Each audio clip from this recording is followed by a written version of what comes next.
कुछ लोग कहते हैं कि संगत से रंगत आती है। हाँ, ये सच है कि संगत से रंगत आती है, पर संगत से रंगत क्या सचमुच आती है? जो हम बिगड़ते हैं या फिर जो हम अच्छे बनते हैं, उसके पीछे पूरा रीज़न क्या संगत का रहता है? मैं अपने लाइफ का उदाहरण आप लोग के साथ शेयर करती हूँ। मतलब ये मत सोचिए कि मैं अभी कितनी बड़ी ही हो गई हूँ जब अपने लाइफ का उदाहरण शेयर करना चाहती हूँ, बट ये मेरे छोटेपन का एक उदाहरण है जो मैं आप लोग के साथ मतलब साझा कर रही हूँ। तो हमारे मतलब परिवार में शादी पड़ी, उसमें मतलब मैं गई थी, मैं और मेरी फैमिली। तो वहाँ मुझे अचानक से मेरी क्लास वाली, मेरी स्कूल वाली मुझे फ्रेंड मिली। तो हम दोनों काफ़ी एक दूसरे को देख के खुश हुए कि हम दोनों एक जगह एक साथ। हम दोनों ने काफ़ी फ़ोटोज़ खिंचवाए, डांस किए। बट मुझे मेरी फ्रेंड का एक चीज़ बहुत अच्छा लगा कि वो मतलब अपने चेहरे पे पॉलिश करके आई थी, आईलाइनर वगैरह ये सब कुछ करके आई थी, जो भी पॉलिश होता है, मतलब मेकअप करके आई थी। सुंदर सा ड्रेस पहनी थी, अच्छे से हेयर स्टाइल की थी। तो मुझे उसका काफ़ी ब्राइट लगा, लाइट के सामने उसका चेहरा भी काफ़ी अच्छा लग रहा था। तो मुझे खुद में गिल्ट फील हुआ कि मैं जीन्स पैंट और एक शर्ट पहन के हर जगह पहुंच जाती हूँ। हाँ, मतलब मेरे को अपना थोड़ा मतलब जो मैं अपने आप को जब देखी तो मेरे को खुद में देख के बहुत अजीब लगा कि मैं उसके आगे कितनी बेकार लग रही हूँ, मतलब बेकार लग रही हूँ, मेरे को ऐसा लगा। तो मैं घर गई, फिर मैंने इसे सोचा और उसके 6 महीने बाद, मतलब उस शादी के 6 महीने बाद एक और शादी पड़ी। तो हम लोग वहाँ गए तो मुझे फिर से वो दिखी, मतलब उसे इनवाइट किया गया था। तो इस बार जो बाजी था वो बदल गया था। इस बार मैंने उसकी कॉपी की थी। मैं गाउन पहन के गई थी, सुंदर सा हेयर स्टाइल करके गई थी और पॉलिश वगैरह की थी अपने चेहरे पे। और जो कि तैयार होते वक्त मम्मी मुझसे बोली भी कि क्या कर रही हो, तुम तो एकदम सिंपल में जाती थी, ये तुम कैसे जा रही हो, सादे में जाओ बेटा, अच्छी लगोगी सादे में। बट मैं मम्मी की बात सुनी नहीं, मेरे को लगा कि मेरी मम्मी ऐसी बोलती रहती हैं और उसका मैं कॉपी की। लेकिन जब मैं वहाँ गई और उसे जब मैं देखी तो मुझे आश्चर्य हुआ कि ये लड़की मेरा कॉपी करके आई है। वो भी मतलब एकदम पैंट शर्ट पहन के आई थी और बहुत सिंपल में आई थी, एकदम मेरी जैसे। मतलब जैसे उस बार मैं अपने नेचर में थी, बट इस बार वो मेरे नेचर का कॉपी की। मतलब मैं उसके नेचर का कॉपी की तो मुझे घाटा हुआ, लेकिन वो मेरे नेचर का कॉपी की, उसे फ़ायदा हुआ। तो ये नेचर जो है अपना हमेशा अपना ही रखना चाहिए। बाय द वे हम इस टॉपिक को छोड़ते हैं, हम अपना उदाहरण देते हैं कि मैंने उसकी कॉपी की। तो ये थी संगति की रंगति। पर हर संगति की रंगति हर जगह काम नहीं आती। मतलब संगत से रंगत भी होता है, संगत से रंगत नहीं भी होता है। अगर हम फुल मैच्योर हैं तो हमारे ऊपर संगत का कोई रंगत होगा ही नहीं। एक मैं उदाहरण और देना चाहती हूँ रामायण से, जितना मैंने समझा है।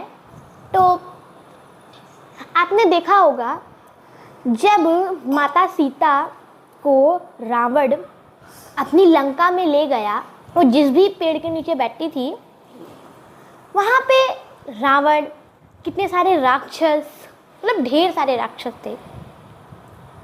वहाँ पे तो माता सीता राक्षसी की प्रवृत्ति में नहीं आई, वहाँ पे तो माता सीता राक्षसों की तरह नहीं बन गई, या फिर उनके अंदर ये नेचर नहीं आया कि राक्षस जैसे खाते थे उनकी तरह खाने लगी, या फिर राक्षस की तरह बनने लगी, गंदे आचरण, ये सब तो माता सीता के अंदर नहीं आया। क्यों?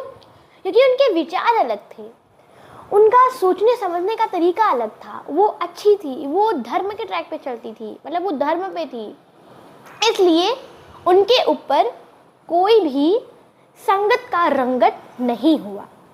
और आप विभीषण को देख लीजिए, रावण का भाई। रावण खुद इतना बड़ा राक्षस, और जो लंका में रावण की बात नहीं सुनता था, रावण सीधा उसे सजाए मौत दे देता था, मतलब मृत्यु दंड। उस वक्त भी विभीषण डरा नहीं और नारायण जी की पूजा करता था, ये बिना डरे कि मेरा भाई बोलेगा कि मेरे कदमों में शनि रहता है। अच्छा एक बात, रावण जो अपने कदमों के नीचे शनि देव को रखता था, जो इतने बड़े ग्रह को अपने पैरों के नीचे रखा है, सोचिए रावण खुद कितना बड़ा ग्रह होगा। विचार कीजिएगा और बताइएगा। बाय द वे, तो विभीषण के अंदर रावण की क्वालिटी नहीं गई या फिर राक्षसों की क्वालिटी नहीं गई, और माता मंदोदरी, वो मंदोदरी रावण की पत्नी, जो रावण को इतना समझाई, जब वो माता सीता को ले आया तो वो मंदोदरी बोली शूर्पणखा से कि अब लंका का अंत नज़दीक है, और उसी के मतलब कुछ समय बाद लंका में आग लगी थी। तो मंदोदरी कितना समझाने पे भी रावण समझा नहीं। मतलब मंदोदरी के अंदर तो रावण की क्वालिटीज गई नहीं। त्रिजटा, वो बस राक्षसों के भेष में भले रहती थी, पर वो राक्षसन थी नहीं, वो बड़ी दयालु थी।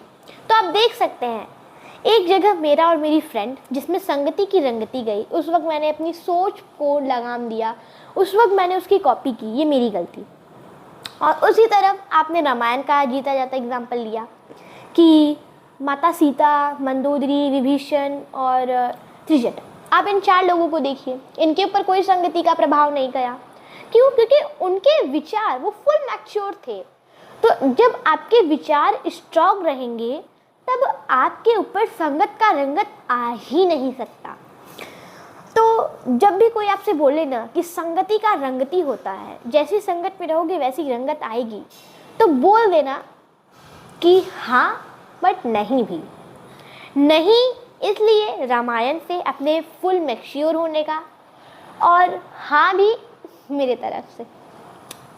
तो संगत का रंगत आप पे तभी पड़ेगा जब आप उसे अपने ऊपर हावी होने दोगे। कोई आपको तभी खिला सकता है जब आप अपना मुंह खोलो, लेकिन जब आप अपना मुंह ही नहीं खोलोगे तो कोई आपको कैसे खिलाएगा। आप सांस तभी लोगे जब आप अपनी नाकों को मतलब ऐसे ओपन रखो, लेकिन जब ऐसे बंद रखोगे तो कैसे सांस लोगे, आपके ऊपर है ना डिपेंड। तो इसलिए संगत का रंगत भी होता है, नहीं भी होता है। आप अपनी विचारधाराएं मेरे साथ ज़रूर शेयर कीजिए, आपका इसमें क्या बात है मेरे साथ साझा करिए, ताकि मैं और अच्छे से आप लोग के साथ बात कर सकूं। जय श्री राम।